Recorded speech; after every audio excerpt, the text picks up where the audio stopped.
मैं यहाँ का स्वास्थ्य मंत्री को यह कहना चाहूँगा कि एक दिन आप अपने बच्चे का इलाज खांसी का शाम में करा लीजिए, और आपका बच्चा को यदि कफ सिरप वगैरह भी मिल जाए तो मैं इनका गुलामी कर दूंगा। दुमका में डीआईजी कार्यालय के सामने हुए सनसनीखेज गोलीकांड के 15 दिन बाद भी पुलिस अपराधियों तक नहीं पहुंच सकी है। संथाल परगना मोटर मजदूर संघ के अध्यक्ष अरुण सिंह को गोली मारकर घायल किए जाने की घटना के बाद अब पुलिस की कार्यशैली को लेकर विभिन्न संगठनों में आक्रोश बढ़ता जा रहा है।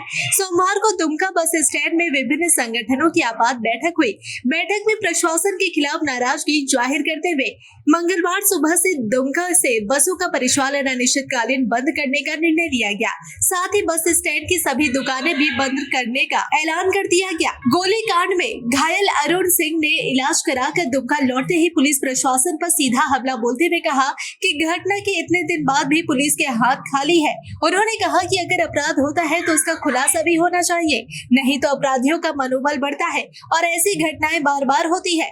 अरुण सिंह ने बताया कि 2 साल पहले भी उन पर जानलेवा हमला हुआ था।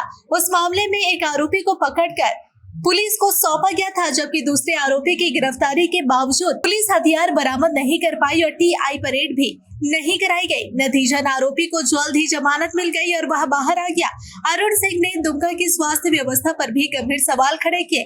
उन्होंने आरोप लगाया कि गोली लगने के बाद अस्पताल पहुंचने पर सिर्फ 2 इंजेक्शन दिया गया, पट्टी तक नहीं की गई। सर्जरी के लिए भेजे जाने पर बताया गया कि जनरेटर में डीजल नहीं है और डॉक्टर भी मौके से गायब हो गए। हालात बिगड़ते देख सहयोगियों की मदद से उन्हें दुर्गापुर ले जाया गया।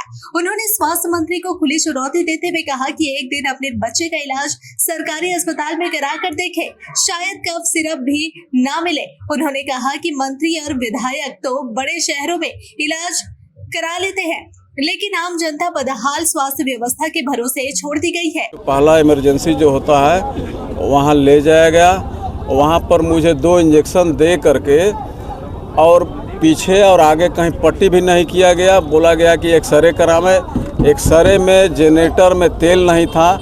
बस स्टैंड का आदमी थोड़ा सा खड़ा होकर के बोला, जनरेटर मैन भाग गया वहाँ से, और डॉक्टर भी वहाँ से पलायन कर गए। बोले कि हमारे पास कुछ सामान नहीं है। हमारे जो साथी थे हमारे पीठ और छाती में हाथ लगा करके और दुर्गापुर तक ले गए हैं ब्लड को पकड़ करके, और वहाँ हमारा इलाज हुआ। एक पट्टी भी हमारे शरीर पर नहीं दिया गया था। मैं यहाँ का स्वास्थ्य मंत्री को यह कहना चाहूँगा कि एक दिन आप अपने बच्चे का इलाज खांसी का शाम में करा लीजिए, और आपका बच्चा को यदि कफ सिरप वगैरह भी मिल जाए तो मैं इनका गुलामी कर दूँगा। ये कहते हैं कि मैं हार्ट का स्पेशलिस्ट यहाँ पर बैठाने वाला हूँ।